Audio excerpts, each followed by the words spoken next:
کو دکھاتے ہیں. ایک بات میں آپ کو بتا دوں، آپ کا کتنا یار غار ہو نا وہ ٹیچر، کتنا یار غار ہو، آپ اس کو وہ بے حیائی والا کلپ اس کو دکھا کر مزے لے لیں، لیکن ایک بات میں آپ کو بتاؤں گا کہ جس کو دکھایا ہے نا اس کو یہ بات سمجھ میں آ گئی، او ہو یار یہ بھی گندا آدمی، یہ بھی سب کچھ دیکھتا رہتا، خلاص سارا امیج تباہ ہو گیا اس کا اپنے ساتھی کے سامنے. اس لیے بالفرض ذاتی زندگی میں انسان اس گناہ میں دیکھنے میں مبتلا ہو، ذاتی زندگی کم از کم دوسروں کے سامنے، ساتھیوں کے سامنے اپنے اوپر کنٹرول رکھے.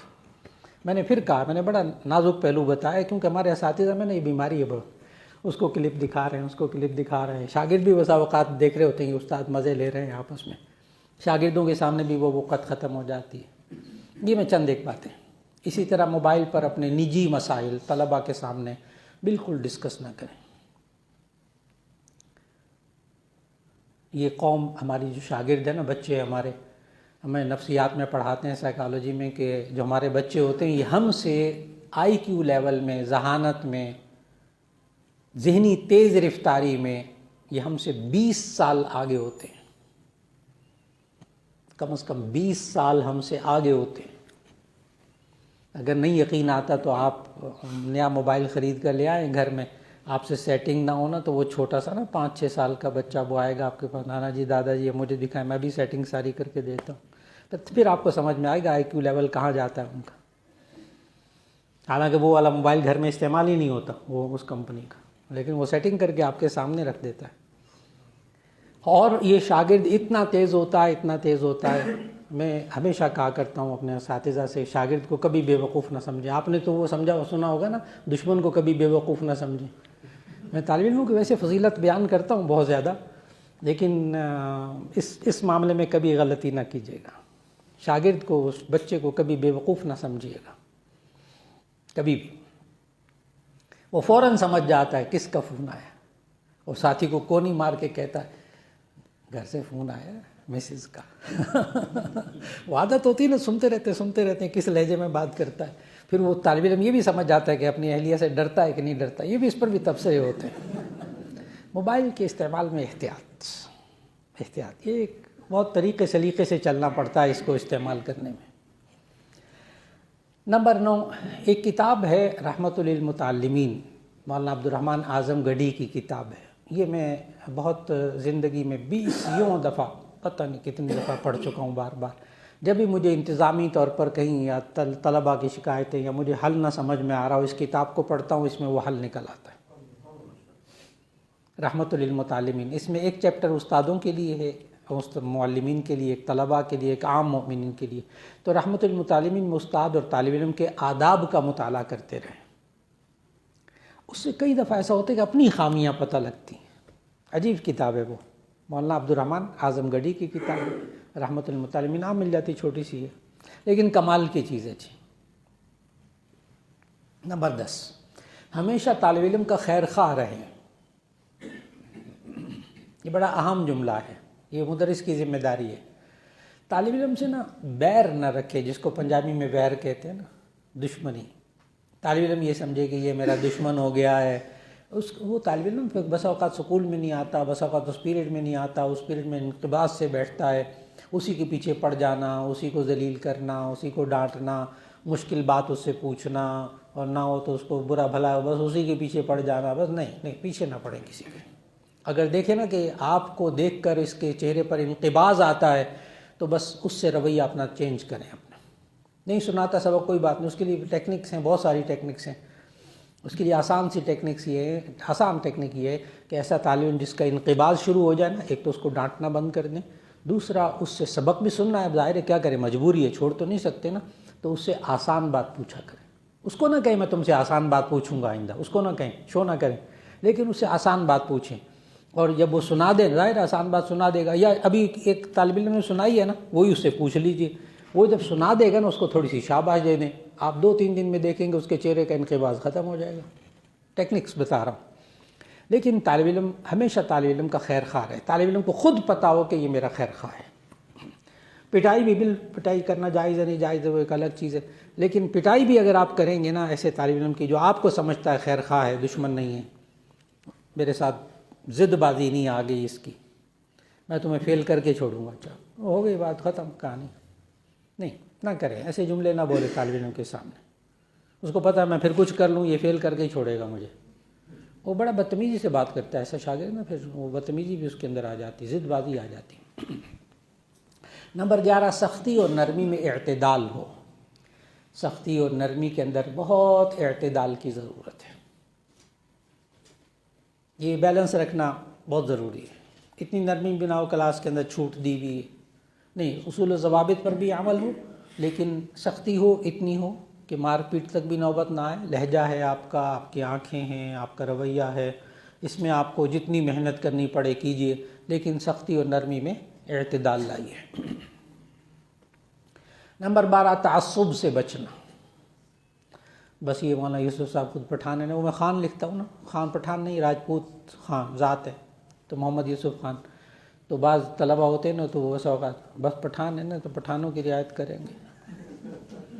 کشمیری استاد ہو بس وہ کیا کریں جی، یہ تو کشمیر. چترالی استاد ہو تو بس کیا کریں جی، یہاں تو چترالی پاس ہوتے ہیں، ان کے ہی نمبر زیادہ آتے ہیں. طالب علم نہیں چھوڑتا.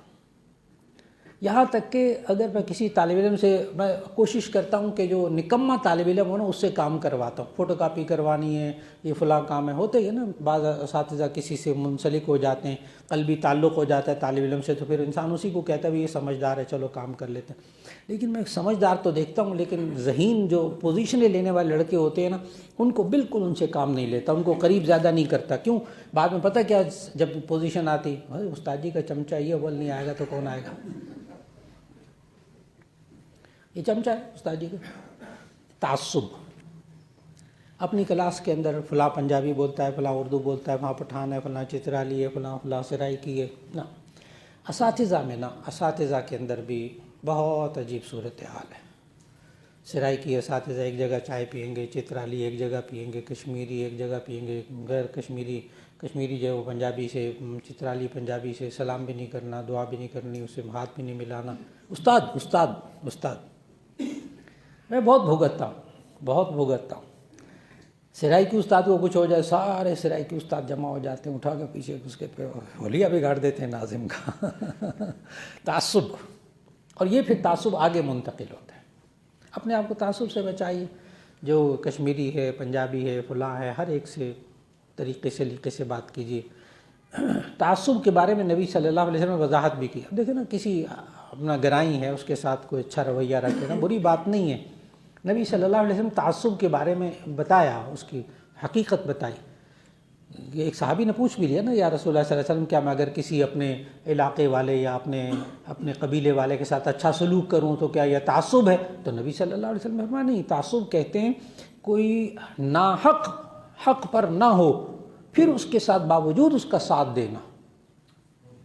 حق پہ نہ ہو پھر باوجود اس کا ساتھ دینا کہ میرے قبیلے کا ہے، میرے علاقے کا ہے. یہ ہے تعصب جو نقصان دیتا ہے، اور تدریس میں یہ بہت نقصان دیتا ہے، خاص طور پر بڑے ادارے جہاں سرائکی اور بلوچی، سندھی اور پٹھان، کشمیری، چترالی. میں بڑا بھگتتا ہوں، فکر نہ، بہت بھگتتا ہوں اس چیز کو. علمی اور تدریسی صلاحیتوں کو بہتر سے بہتر بنانا. جو اساتذہ سمجھتے ہیں نا میں کر لیا، بی ایڈ کر لیا، فلاں کر لیا، عالم بن گئے، بس اس کے بعد آگے اپنی تدریسی علمی صلاحیتوں کو بہتر نہیں بناتے، وہ پھر واپسی ان کی شروع ہو جاتی ہے. وہ اس جگہ رکتے بھی نہیں، ان کی واپسی شروع ہو جاتی ہے. یہ استاد جتنا اپنی علمی اور تدریسی صلاحیت کو، تدریسی صلاحیتوں میں سمجھانے کی صلاحیت، یاد کرانے کی صلاحیت، اور طلباء پہ کنٹرول کی صلاحیت، اپنی معلومات کو بڑھانا اس فن کے اندر آہستہ آہستہ، تو ایسی صورت میں بہت کامیاب مدرس شمار ہوتا ہے وہ. نمبر 14، یہ تینوں ایک ہی دائرے میں آتے ہیں. طلباء کو مایوسی سے نکالنا، احساس کمتری سے بچانا، حوصلہ افزائی کرتے رہنا. نالائق ترین طالب علموں کی مایوسی سے نکالنا. اب سبق پڑھانا ہے تو وہ ذہین طلباء کو دیکھ کر سبق پڑھانا ہے، جو نالائق ان کی طرف دیکھنا بھی نہیں ہے، ان سے پوچھنا بھی نہیں ہے، اور یہ کیا کرے گا، یہ کسی کام کا نہیں ہے. ان کو یعنی ایک طرف چھوڑ دینا مایوسی میں. تم تو پاس ہو ہی نہیں سکتے نا، ہو ہی نالائق، ساری زندگی اسی طرح رہو گے. نہ کریں. نہ کرے. اب ان اساتذہ دیکھیں کہ طلباء کو مایوسی، احساس کمتری سے بچائیے، حوصلہ افزائی کرتے رہیے. میں اس کی مثال ایک دینا چاہتا ہوں، اس پورے چیز کو ہم کیسے بچا سکتے ہیں. ایک انجن، استاد ایک انجن ہوتا ہے، اس کے پیچھے ڈبے لگے ہوئے ہیں. پہلے ادھر ہوتا تھا، اب تو سب ماشاءاللہ بہت اچھے ہو گئے ڈبے.